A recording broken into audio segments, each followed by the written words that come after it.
Rise and Shine Rwanda. Good morning, you're watching Rise and Shine Rwanda, and I am Ivan Magwene. And I'm Peace Kwizera.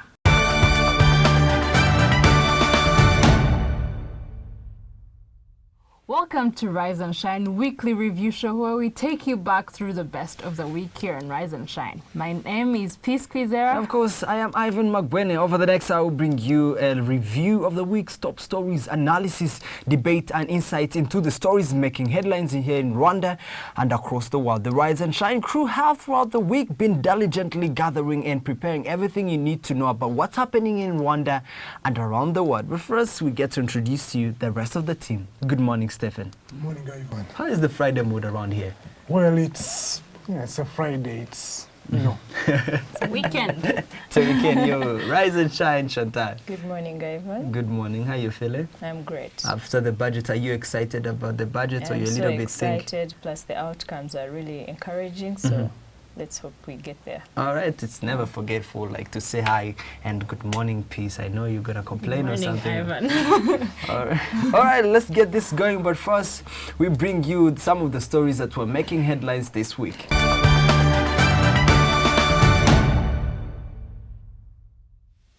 Now, of course, all roads on Thursday led to the parliament where the government, the Minister of Finance and Planning, Economic Planning, was able to present the 2016-2017 budget.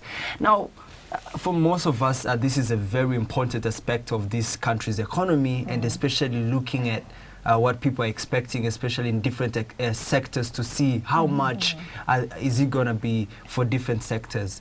But I'll start with the business lady, the lady with the money. What are some of the things that you think this budget actually does cover, and what are some of the things you think we need to focus on, especially looking at this fiscal year? Well, looking at the budget that has just been read, they focused more on taxes, VAT, and actually increasing the number of taxpayers in Rwanda. Yeah. They had introduced the EBMs, and now they're actually going to buy them as the government and give them to the business people, and the business people will have to pay back. That is one thing that we are actually taking a big step on. Of course, a country without good tax how can I call it? Collection system. It is going nowhere because we thrive on taxes. And other things we have to tackle are mismanagement of funds now, because when the budget is read out there and they allocate a certain amount to a certain sector and it's not used as planned, there's a big problem. Yes. So they have to stand up, and there's still corruption somewhere, somehow. So we have to wipe that out. I mean, Stephen, bringing this question to you, one of the deputies, Mr. Bamorichi, commented especially on the key issue of the second-hand clothes. This is something also that was talked about by the ministers as he was trying to pass out this budget by saying that they're going to increase taxes so as to reduce, because the process is to remove the second-hand clothes on the market. What is your comment on this one? Well, the second-hand clothes,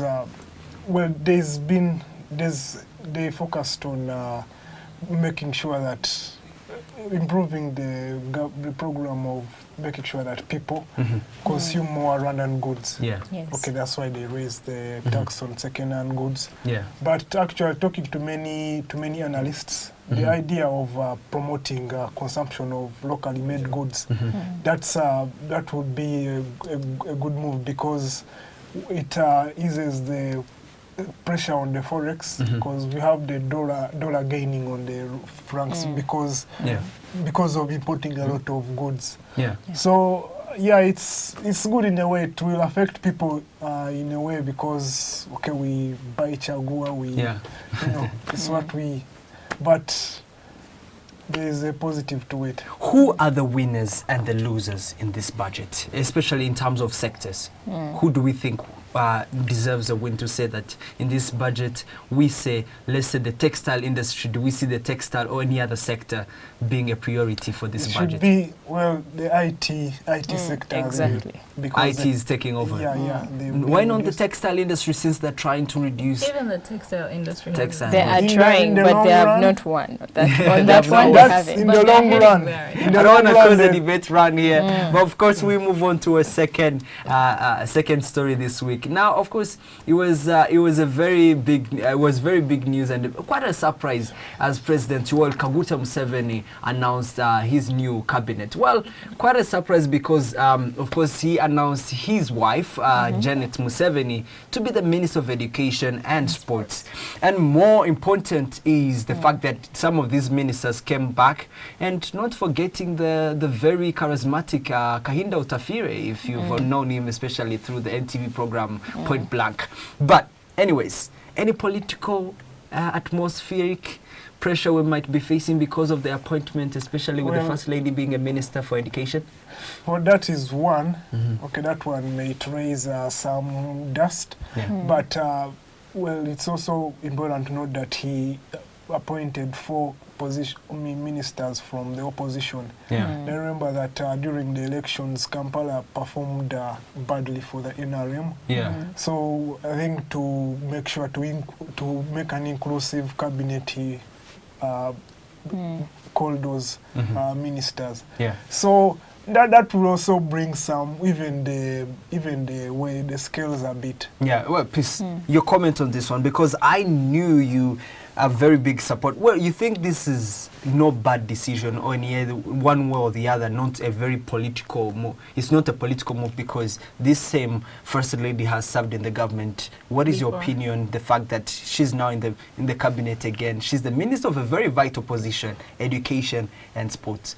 Well, I have seen the cabinet of Uganda be reshuffled over and over again. First, my comment to this year's, especially with Museveni being re-elected again for I don't know how many time, he has come back stronger, I think. And reshuffling the cabinet and putting the First Lady in that field, usually he goes into a process where he asks other people to, because they're trying to bring in women, you know, into leadership. So maybe they wanted to put another woman in other women in different sectors. But of course, she was put in this position because she was capable, like I said earlier. But of course, let's just see what happens. I think she's a really brilliant woman, and I think she's actually more focused than. And we shouldn't forget that actually the position in which she is, the sector, the education sector, is actually one among the sectors that take up the hugest chunk of the budget.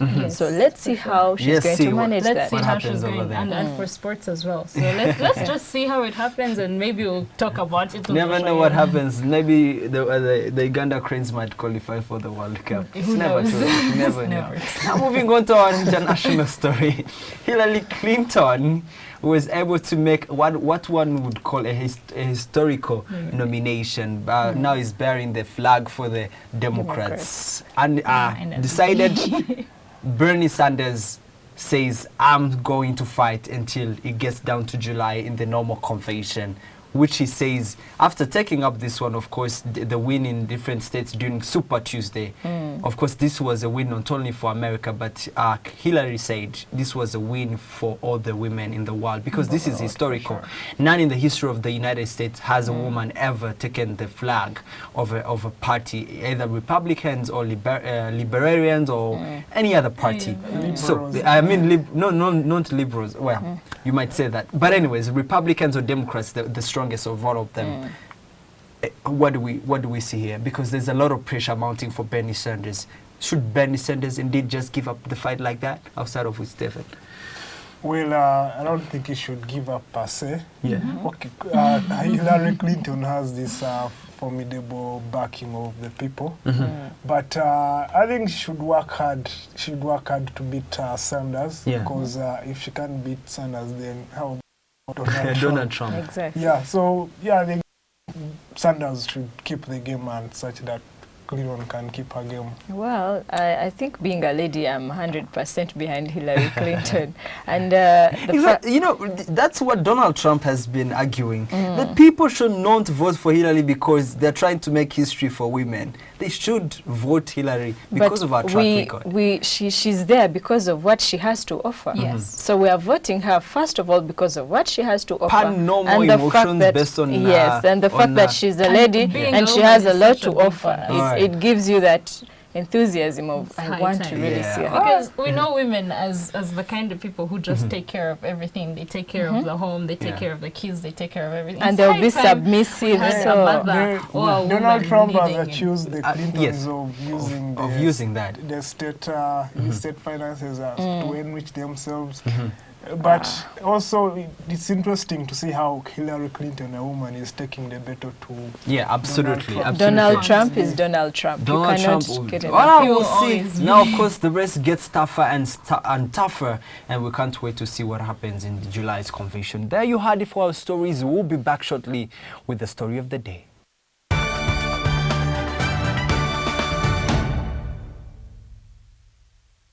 Welcome back. Now, in our story of the day, we pay tribute to the boxing legend Muhammad Ali, the greatest, who's going to be put to rest today.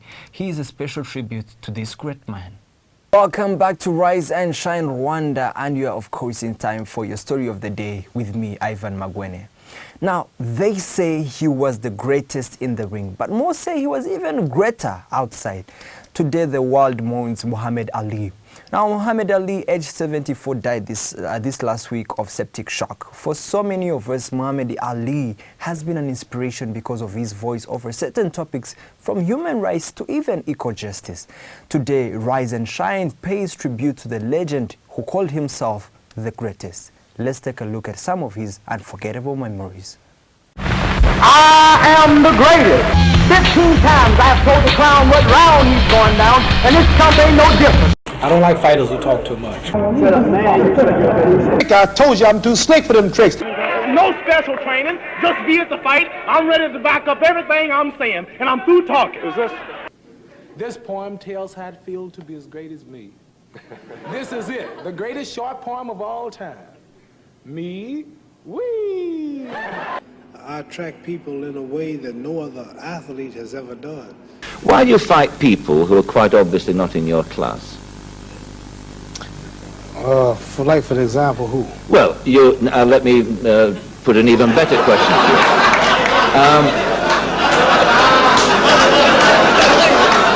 Do you mean? See him get off of that? No. Well, let me put it another way.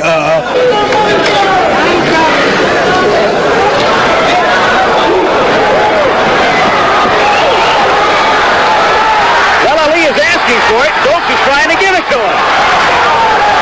He just kept throwing and throwing and throwing, ran out of gas, or what you all call it, petrol, and there wasn't a station around nowhere. The man to beat me haven't been born yet. And keep looking about that. When I said, all right, I'm getting ready to hit him, you got to hold your eyes and wait. He says he was the greatest of all boxers, and he wanted to be remembered as the greatest. But give us, who was this man in the ring and outside the ring, Stephen? Well, he was died at 76, but he started getting out onto the world boxing scene in the 1960s. Well, Ali was a very vocal person. Well, we know him for his trash talk before games. And he would annoy opponents, but then live up to his talk and defeat them in the ring. So we know him for the fights against George Foreman in Kinshasa. And then fights against Joe Frazier, these big fights. But when you follow his career, you see he was human. I mean, he really, to get to where he was, to win those games, he had to really suffer some defeats, suffer some knockouts. But he would always get up and stand up. Looking at it, I wanted to know, what is that one factor that makes Muhammad Ali the greatest boxer? Even when people talk about different boxers that we've had people, we've had all these young new generation boxers. What is that outstanding moment that Ali used to create even before the match, because they say even before the match the fighter had already been there spiritually, mentally. How even did he do that? Well, it has to be with his match. That was trash talk, because it would really annoy his opponents. Yeah. So if they came at him, they really came at him. Or if sometimes it threw them off of their concentration. Yeah. But I think that made him great was his civil rights activities. So remember, he refused to enlist for the US to go fight in Vietnam. Yeah. I mean, to quote him, he said, why should I go fight the Vietnams? I mean, it's people here who call me, you know, the N-word. Yeah. So we refused, and they refused to... How did this impact the American civil rights movement? Well, it became a hit for many countercultures over there. But, well, that's the same time around he joined the Nation of Islam. And so it became to the attention of many people who were really fighting for their rights. And he became also the face for those people. Now, of course, Muhammad Ali is also very known for his inspirational words. And before we go any further, I'd love the director maybe to play us a little bit of what we came up with, especially with the inspirational quotes he talked about. Take a look.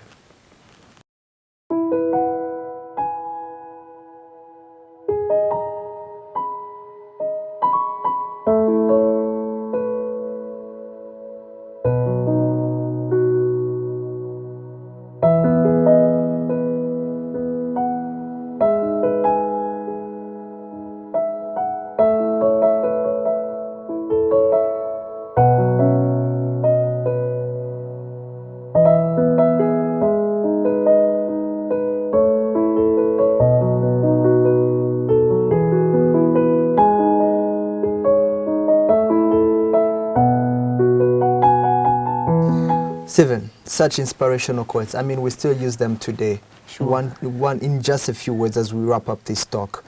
How do you want people to keep up the legacy of Muhammad Ali, the greatest? Well, I think people should go beyond the athletics. They shouldn't just enjoy maybe the money. Go outside the pitch, the court, and do something. I mean, like Ali did. We know we have many more who are doing that, have movements outside the ring and the field. The ring and the field. Yeah, so more should, because we have many sports stars. All right, there you have it. Of course, as the world mourns Muhammad Ali, we have a lot to learn from that, and we hope as we pay tribute to him, you get to also get inspired, and more importantly, get to hold up his legacy. You have been watching Rise and Shine Rwanda's story of the day with me, Ivan Magwene. Chantal will be up next with business.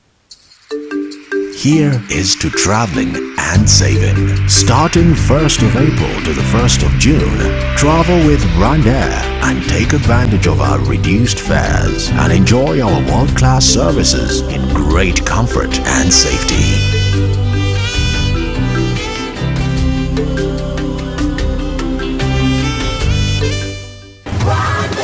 Fly our dream to the heart of... All right, that's really wonderful, the tribute that we did here at Rise and Shine for, of course, Muhammad Ali. What are the few memories that, of course, that thing that comes in your mind when you hear the name Muhammad Ali or the late Muhammad Ali? Yeah, well, Peace, I have to say this. The world has lost a great man because he was a one-of-a-kind boxer, because he was great in the ring, but more important, outside the ring. This is a person who influenced he influenced the civil rights movement in the USA, the war in Vietnam. But most importantly, he has inspired each and every individual. Not everyone aspiring to be a boxer or what, but if you read at some of the things he was talking about, if you read about his life outside the ring, he has been a great inspiration. Looking at some of his fights, he was a very charismatic guy. And if you had a chance in any way or the other to ever interview this man, you would see that he was one of a kind boxer, the man that had his spirit over transformed because of what he believed in. So for this, I think we're always going to remember Muhammad Ali. Today is going to be put to rest, and I hope as the world mourns Muhammad, they get to keep up the legacy, and they get also to fight for what he believed in. All right, thank you so much, Ivan. You're welcome. All right, so you're still watching the review edition of Rise and Shine Rwanda. Yeah. We'll be right back with the business segment.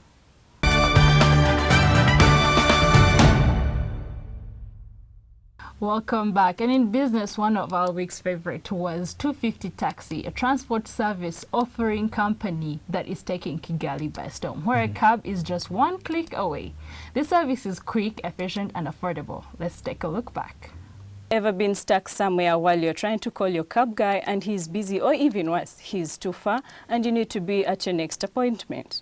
Fortunately, we do have 250 Taxi in Rwanda, but before we go into the details, let's take a look at how it works. 250 Taxi has come as a solution to many Rwandans in terms of transport. With all the specifications filled in the 250 phone app, your taxi is on your doorstep in just 5 minutes.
Easy and efficient, you get to enjoy your comfortable ride. We're Chantal, Rise and Shine Rwanda. So what you're trying to say is I have to call my taxi using my phone. Yes. So how does that work? Well, as long as you have a smartphone. And I have a smartphone. People can actually, it's not just an iPhone. It's an iPhone, not even a smartphone. Just we a can smartphone, go. Okay, all we need is just a smartphone, Okay. whether it's iPhone or Nokia or anything. So you go to Google Play and Google Play. download the 250 Taxi app. Google Play. Now, of course, I'll go to. Does that mean it also has the iOS for Apple products? Yeah, it does, Okay. and for Windows, it's going to be launched soon. All right. So after that, you download it. You download it, then you can, of course, it comes and it shows you all the specifications that you need to know. So it locates the nearest cabs. Yeah, I can actually from see where that. you are. So you put your address where you are, then you can locate the nearest cab. Oh. Yes. Okay, so that makes it different from Uber, where you have to just call just a car that is close to you. Yes, This one has to be yes. like a licensed taxi man who just comes for you. Yeah, actually, those are people who are employed by the company. Okay. So they can always get a message when you need them All right. immediately. Okay. So that means, do they show you also the time in which the person is coming to pick you up? Yes. If a person is 10 minutes away, then you know All right. they'll be there shortly. Okay. So, and it's actually much better because you get to know how long you're going to wait. It's not like calling the usual cab and ask them to come and they tell you we're in jam or anything. Okay. So it's actually perfect. All right, I just ordered one cab to come for me, and I guess they'll be on their way. So thanks for that, and thanks for people. Now you can have it. Of course, you can just have, is it 250 taxi, and just go call on right the on taxi. your doorstep in minutes. All right, there you have it. You don't have to say we don't have Uber. It's not Uber. We have our very own 250 taxi. Go out there and of course enjoy. Now, right now, I just have to take my cab for now. Goodbye.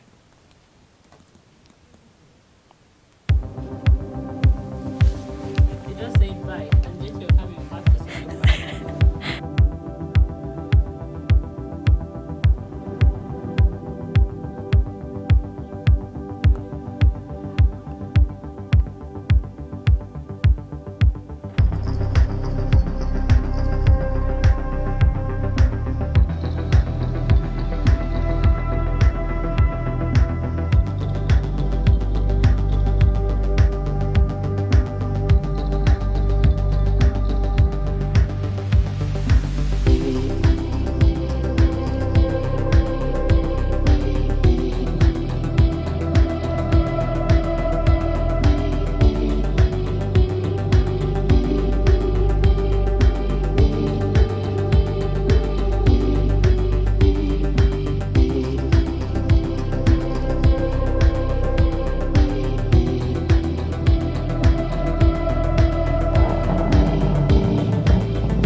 Okay, welcome back to the review. Now, there were some big sports stories in the news this week. Now, in sports, we had, of course, it has to be last Saturday's Africa Cup of Nations qualifiers, where the Amavubi saw their qualification hopes for the 2017 Gabo Africa Cup of Nations go up in flames to a 3-2 loss to visitors Mozambique. For all their attempts and efforts, the Jonathan McKinstry boys couldn't find the visitors' net. It was so close yet so far. Take a look for yourself. Well, this weekend, all roads led to the Amahoro Stade as the Amavubi took on Mozambique in a do-or-die clash. A win would have improved the Amavubi's chances of qualifying for AFCON. However, it wasn't to be. Take a look at how it all went. It was a do-or-die clash for the Amavubi as they hosted Mozambique's host members in the AFCON qualifiers at the Amahoro Stade. The win and were confident having beaten the members at home in the first leg. However, as fate would have it, it was the visitors who took the game 3-2. Captain Elias Gaspar Pelembe grabbed the brace for the visitors, while striker Abson David Manjete grabbed one. Jacques Tuyiseng equalized twice, but Pelembe's second goal denied Rwanda a point. Rwanda were the better side in the second half, missing numerous opportunities. However, fans let out their frustration at John McKinstry, who has brought the team this far. First of all, we visualize very careful the strengths of Rwanda. Okay? We understand that Rwanda, it was with difficulties to get possession of the ball. And for that reason, the long balls we need to reduce and press in the second line of midfield. And when you are active in reduced spaces and having good attitude, it's become difficult to Rwanda plays football at all because it was not space. And when there is no space and you are aggressive, you subject to the team a mistakes. For that reason, Rwanda commit mistakes. We was very effectively, and we scored. Well, first of all, I think it's important to say we're all very disappointed. Today we had an objective, and we've not reached that objective today in terms of the outcome. What went wrong? We didn't convert the chances, and we made some silly team mistakes in the back. I think if you add up, the guys from the TV might be able to tell us, if you add up all of our chances today, we've probably created as many chances today as we've created in all of the other games added together. Like, we must have created 12 or 14 good chances. Danny could have had a hat trick. Jack could have had one or two more. Abdul almost scored. Mohaji almost scored. We've created so much and we've not turned those chances into goals. This is the thing. This is a good team. This is a good team. But to move on from being a good team to being a great team, you've got to cut out the mistakes. You've got to cut out those little mistakes. And so, yeah, it was a combination. They've had 4 real chances, and they've scored 3 of them and hit the post with the other one. They had a half chance in the first half, maybe at the back post, but other than that, I can't remember. Bakami hasn't, or the one straight at Bakami, but compared to what we created and they created, we've created so much more, but that's what quality brings you. You know, they've done some real quality things today, and they've punished us when they've had the opening. We've not punished them when we've had the opening, and ultimately, you don't win when you don't take your chances. The win means Amavubi are tied with Mauritius at 6 points in Group H, with slim hopes of qualifying for the AFCON. Stephen Kalimba, Rise and Shine Rwanda. There you had a recap of how the game went. But in studio today we have Asha Komgisha. You might have seen her articles and had her, watched her give some analysis. Well, she's here in studio today to give us a take on Saturday's game. Welcome to studio, Asha. Thank you very much. Sure. Okay, getting right into the game. Well, this was a game that could have been taken by Rwanda, but it wasn't, didn't happen. I mean, what's your take on the game? I mean, looking at defense goals the Amavubi conceded they didn't look like very solid goals, and the fact that it didn't come right. What's your take on all that? Well, first of all, I think that the Amavubi understood and knew the challenge, at hand, because the whole week their coach Johnny McKinstry actually told them about Pelembe.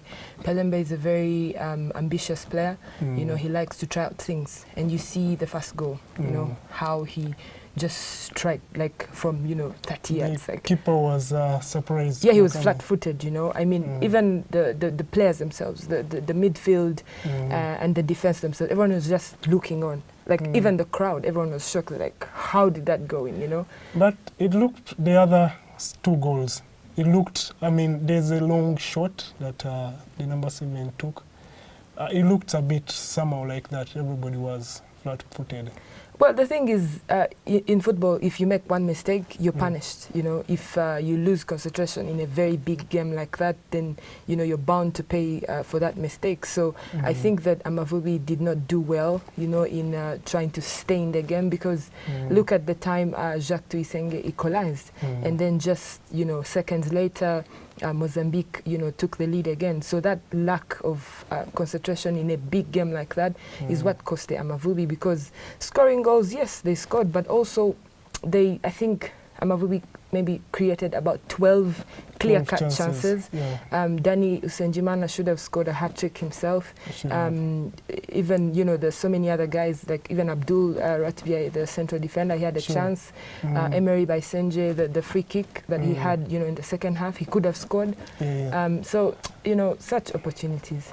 In the second half, the crosses improved. What do you think going on from this game? Because, we can't dwell on it too much. What do you think Rwanda should really work on? I think that, first of all, the Rwandan public is very disappointed, and, everyone is in that sort of emotional state. But they have to also remember that only 2 years ago, Rwanda took the decision to stop fielding naturalized players. And the last time Rwanda actually qualified for AFCON in 2004, there was maybe majority, about 80% of those players were naturalized. Yeah, so they should take time, build this squad, give them a chance. Look at big nations like Nigeria, South Africa, the likes of Guinea, Zambia. They're not going to AFCON, and these are very big sides. We don't have many foreign best players, so I think the naturalized, local players will step up, and the coach said, he's preparing them for the next 5 years, to play for the next 5 years. So I think, that's going to work out. Well, if we can maybe have about 5 or 6 players playing in Europe, which maybe in the summer, maybe we could have 2 or 1. It will take time, it just can't happen just like that. But with time, if we have maybe more players playing in Europe and getting that experience, you could see that in the game against Senegal, you could see the level of fitness, first of all, decision-making, experience that the Senegalese team was playing. It comes with playing at the big stage in the English Premier League, in Spain, in Syria. Good competition, good opposition, and yes, and well, it will come. It will come. They just have to, be patient and try to give the boys a chance. This is the level of Rwanda. People think that, Rwanda is some sort of Spain or Germany, but they're really a small football nation, and they should take time and build. Well, I love the way John McKinstry has raised the level of expectation on our boys out there. That's really commendable. Well, when McKinstry took up the job last March, I think, no one thought that the Amavubi could try and qualify for Gabon, but he's the one who actually said, look, maybe we can finish number 2 in Group H, because there's no way you can beat Ghana. But maybe that's what is actually working against him, that he raised everyone's expectations. Sure, well, we could go on and on about soccer, because it's a beautiful game. But, away from soccer, tell me about Muhammad Ali kicked the bucket. Great icon. What do you have to say about Muhammad Ali? Well, Muhammad Ali is the greatest sportsman ever. You know, just yesterday I was looking at the statistics, and he's going to be on the front page of Sports Illustrated for the 40th time. You know, like let that just sink in. You know, that's how great he is. He's the most quoted sportsman, and that's just not for nothing. It's not even just about, you know, the fight in Manila or the Rambo in the Jammu. Like, it's just too many things. He was very, very influential. Sure. Yeah, and it's a very big loss, but we learned so much from him. Yeah, everybody. Well, we have to close it from there. Well, Asha, thank you for making it to the studio. You're welcome. Thank you. Sure. Well, up next is Peace Quizera with Lifestyle.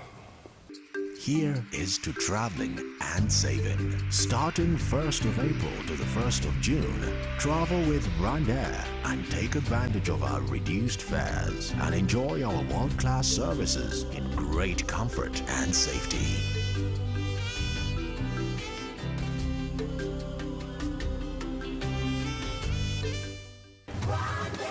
Fly our dream to the heart of Africa. And in lifestyle, my favorite this week had to be catching up with Moses Turahirwa from Moshions. From time to time, we have seen his designs on different celebrities and always wondered who was behind the creative high couture designs, of course. But let's take a look back at what we caught up with him over lifestyle. Now, from time to time, we have seen his designs on different celebrities and always wondered who was behind the very creative high couture fashion line, Moshions.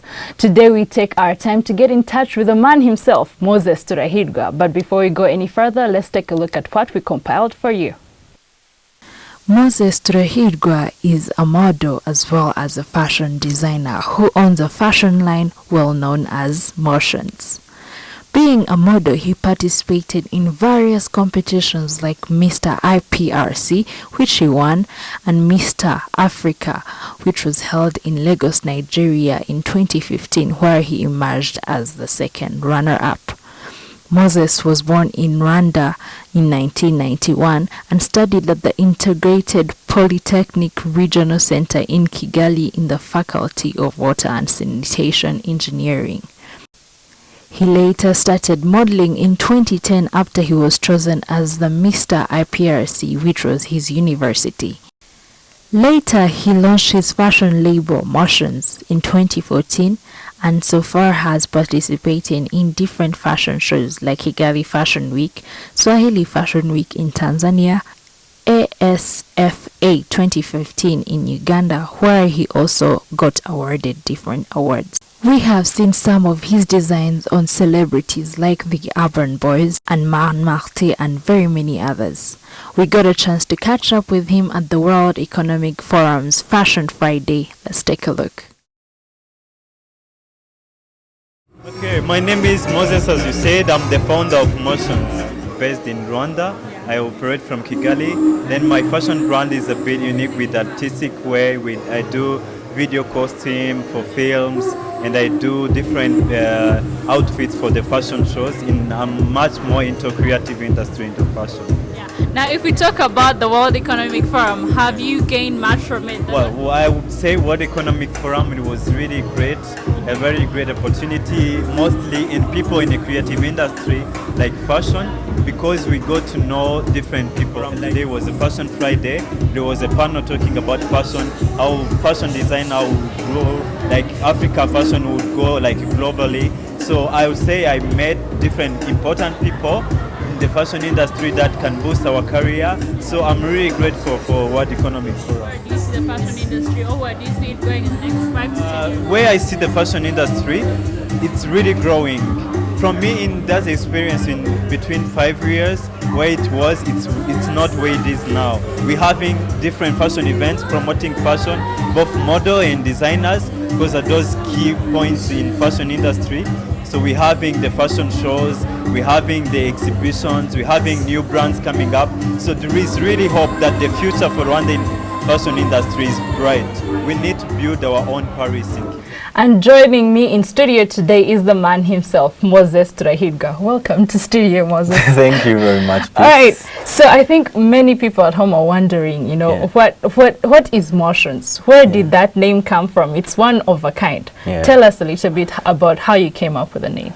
Oh, great. Moshions is my fashion line, which means Moses and plus fashions. Fashion. So that combination gives us Moshions. It's like a mashup of Moses fashion. Yeah, oh my like God. That. Well, I just wanted to combine many stuff because I started as a model, then modeling with to the fashion design. Then I just covered the whole name like Moses fashions, so which is Moshions.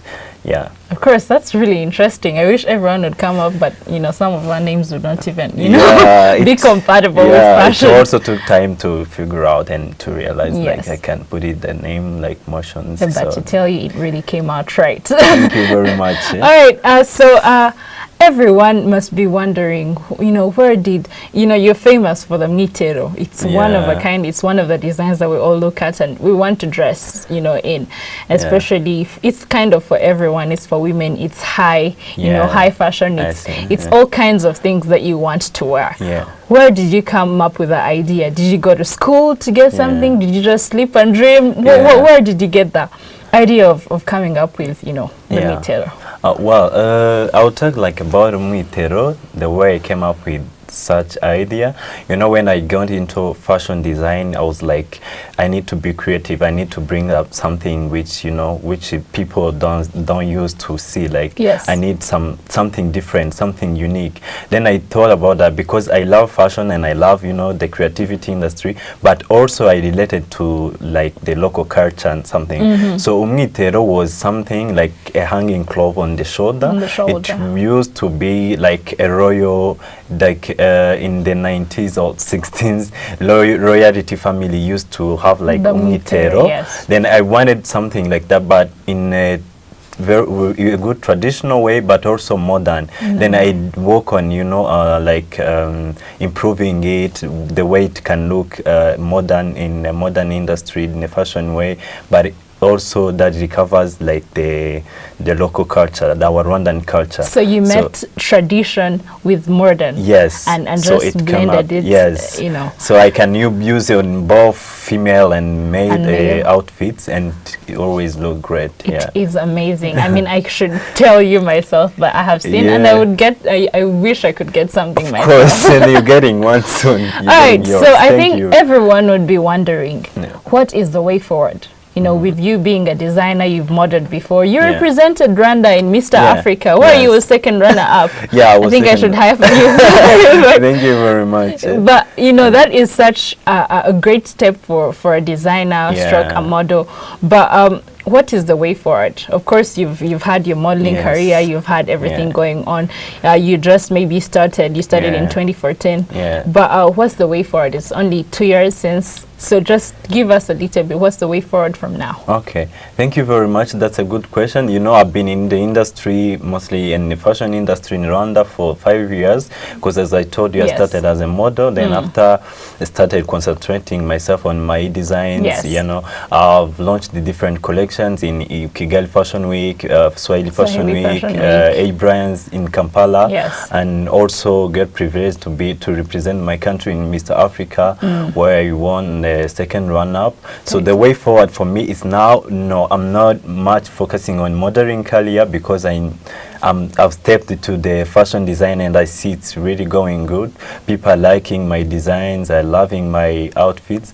So the way forward for me is always to expose my designs, expose my work, and in that way I would say like participating in most of fashion shows, like we having the upcoming Kigali Fashion Week. I'm one of the organizers and we working very hard to put it out is a good thing. And after I would say like I'm also invited to the Mercedes-Benz Africa Fashion Festival, which is happening in Accra, Ghana, from 1st to 3rd July. Amazing. So that's something else I'm working on, and I'm putting out like a new collection. My new collection are always having themes, and in an artistic way. If I'm inspired with this, I always put the concepts out. So for me, the way forward is mostly focusing on my work in fashion design, always coming up with something new. As you saw mitero, I'm thinking of coming up with something else. Something else. Yeah, which is also interesting. Yes. So Well, this is really exciting, and of course we hope to see you in the show. But before we conclude and we go further, where can someone find you? Your location, where is your store? Maybe if you have one, or if you're sharing space, or social media, where can we find different? Just talk to our viewers and just let them know where to find you. Well, starting from social medias, I'm a very good person. I use mostly social medias to show, to expose my stuff. And all of my collection are social medias and Instagram, Facebook, or my website, or under Moshions. And I have a studio. We have a motion studio where we operate from. We have the tailors. We have the showroom that is in Gikondo, behind the new building of Intersex Security. It's just there. It's near the road. You can see it. And I think that is it. And I have my phone on social media. Once you want to contact me, you can write me on Facebook or directly on Instagram. I think that is Thank you so much for coming in, and we hope to have you in studio again every other, especially if you come back from the fashion show in then we'll Ghana. Be giving you more details. Yes. Thank you so much for coming in. Thank you very much, peace, and thank you for having me. All right. Okay, so there you had it from Moses himself, and of course you can go ahead and follow our Twitter page where you can catch every single detail that you need to know about Moses himself. But that is all we had for Lifestyle today. We'll be right back after the break. Well, that is all we had for you for, of course, the review show. But don't forget, we love to hear your thoughts, comments, and feedback on what we're talking about here on Rise and Shine Rwanda. Tweet us at Rise and Shine RW. Like us on our Facebook page, and do send us your ideas for the program. Check out our Rise and Shine YouTube page, and please subscribe. That's where you can catch all the shows and the reports that we do. Find us on Instagram. And remember, we do love to see your pics. And last but not least, check out our website where you can catch every single thing that we do here on Rise and Shine Rwanda. I am Peace Quizera. And I am Ivan McGuinn. And of course, we hope you had fun as we did all the news this week. But guys, did you have any final word? This is Friday. I hope the mood should be out. I think you should rephrase the question. I should rephrase the question? How was the fun? It was marvelous. Okay. I think you should rephrase your answer.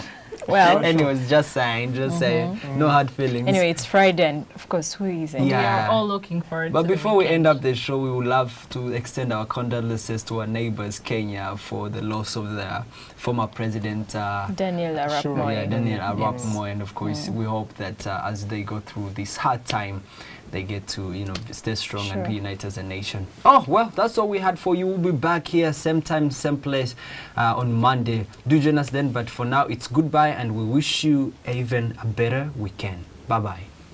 Bye.